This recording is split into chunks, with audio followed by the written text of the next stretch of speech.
Hey everyone, welcome back to the channel. And tonight we're going to do something a little bit different. We're going to talk about the 5 things I hate and the 5 things I love about my Canon MX3. I did a similar video like this on my last unit I had, and I think it helped out a lot of people. So I figured, hey, let's go ahead and do it on this one, and then that kind of will help you guys out there that are looking to purchase a new side-by-side.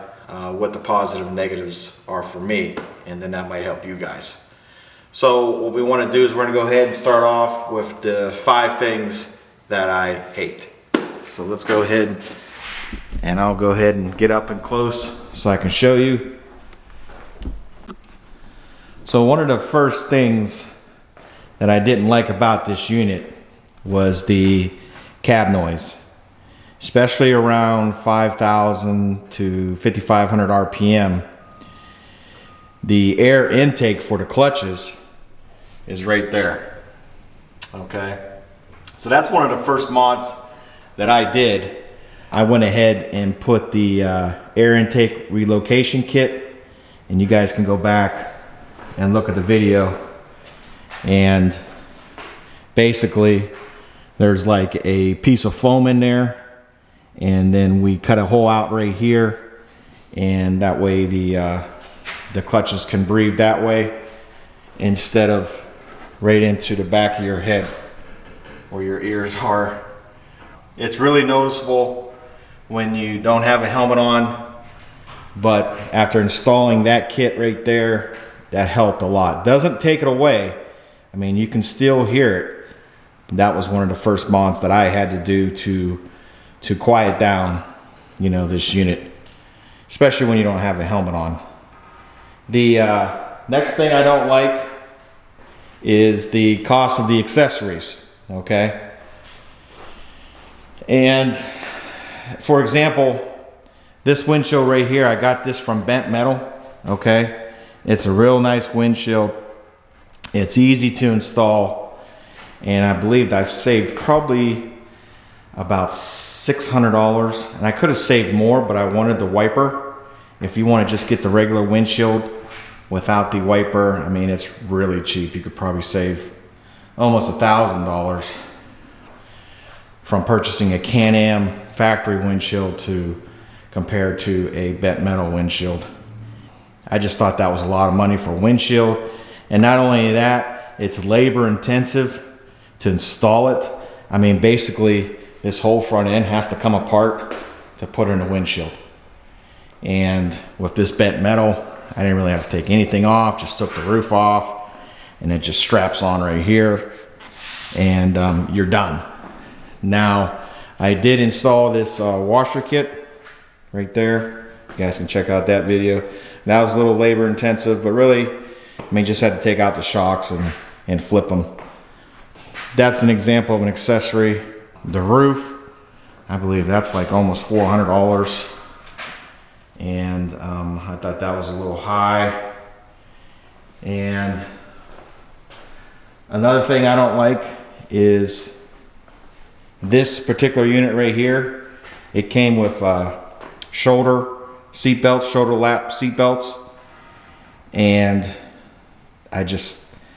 for this type of unit right here, I mean, it should automatically come with harnesses. I know the XDS and the RS, they come with you know, 4-point harnesses, but I think it should be mandatory for all Can-Am X3s. I mean, it wasn't hard to install, and they weren't that expensive. I went with PRPs. They're like $100, but I think those should come standard in the X3. Another thing I didn't like was the door handles. You guys can see here, that was one of my first mods. Another one of my first things that I did. I just think these straps right here, I just don't understand why you put straps there. There should be some type of handle like this, or something built in to where, you know, I mean, when you're paying this amount of money for, you know, a unit in excess of $24,000, $25,000, sometimes $30,000, you shouldn't get a strap. Okay, that should be some type of door handle or something like that. And then also, you know, I had to purchase the lower doors. Those were like 350 bucks, and it should come with a half door. I know Can-Am has other units that come with half doors, but why don't they have this one come with the half door? So that's another thing that I didn't like. And then another thing I didn't like was the seats. Okay, on other units, these seats would just automatically, there's a lever, you know, they would come out. On other manufacturer side-by-sides. This right here, you have to actually unbolt it to get out. So it'd be nice if there was like a lever and it could just pop out and be easier to clean a unit after you're done riding. If you could just be able to pop those out instead of taking off those 4 bolts on each side, unhooking the straps and everything like that, it would just make it, you know, a lot easier to, you know, clean up, I think. So those right now, right off the top of my head, are the things that I don't like. It's not a deal breaker per se. Those are just some of the things that I think that Can-Am can improve on. And I think the customers really appreciate, you know, they took care of those few items there. But enough of the bad. Let's talk about the good, okay?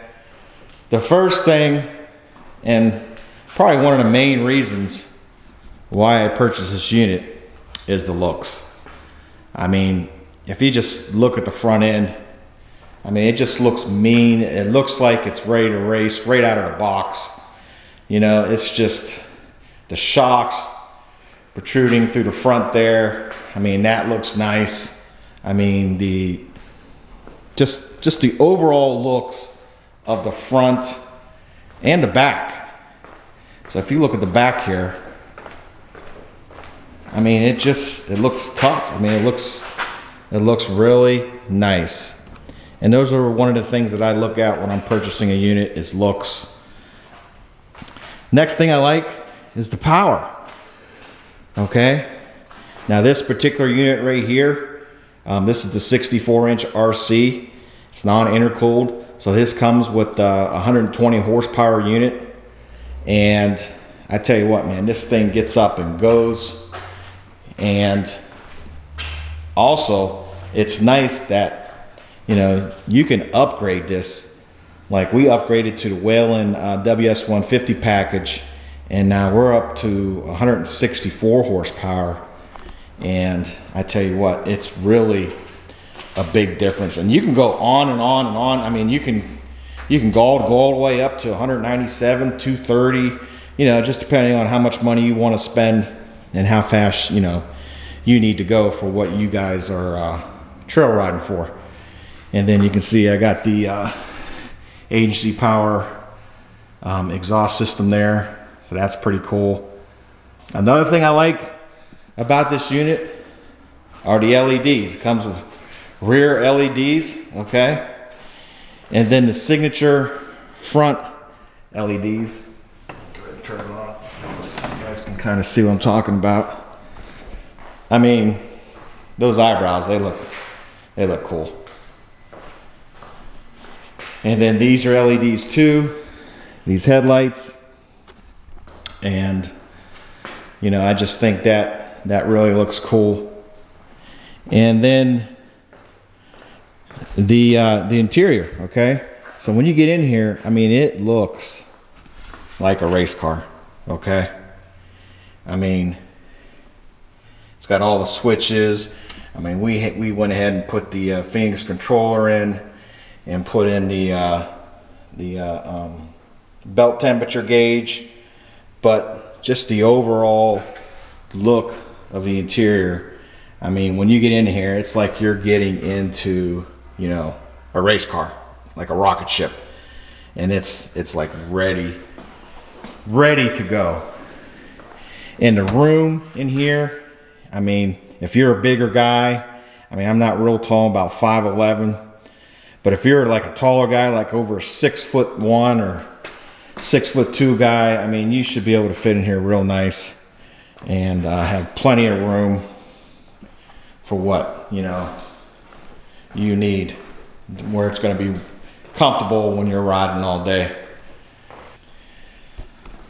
And lastly, what I really like about this unit is the suspension. I mean, it really takes on the trails. I mean, it sticks to the trails. I mean, it's the overall stance of the unit is nice and low, and the wheelbase is, I think, is perfect. I mean, you might get, depending on where you ride, it's a little bit longer unit than the Razor or Honda Talon, but I mean, it's really a good trail ride, and especially the dunes. If you guys are riding in the dunes, you guys will probably get the 72-inch unit, with the better shocks. But for trails, this unit right here, I think it's perfect for East Coast, being 64 inches wide. Just really hitting the trails real hard. But those are just some of my thoughts on this. It's my opinion. Some of you might not agree, but for owning this for a little bit over 6 months, it's an overall great unit. I highly recommend it. If you're on the East Coast, you want to get that 64-inch unit. Maybe if you're on the West Coast, you're going to probably want to go with that 72-inch. But if speed and is what you're looking for, this probably is one of the better units to get out there. And longevity, I haven't had any issues with this unit at all. Just regular maintenance, and it's just been an overall great unit for me. There's definitely a couple things that Can-Am can improve on, but with that said, that's with any unit, I believe. So I just wanted to throw this video out there for you guys. If you guys are shopping or looking, I wanted to get this out there, and so that you guys can make your decisions and help you. If you're new to the channel and you like this kind of stuff, just go ahead and make sure you hit that subscribe button. Also follow us on Instagram. Please like and comment down below and tell me what you guys think. And with that said, I'll see you on the next one.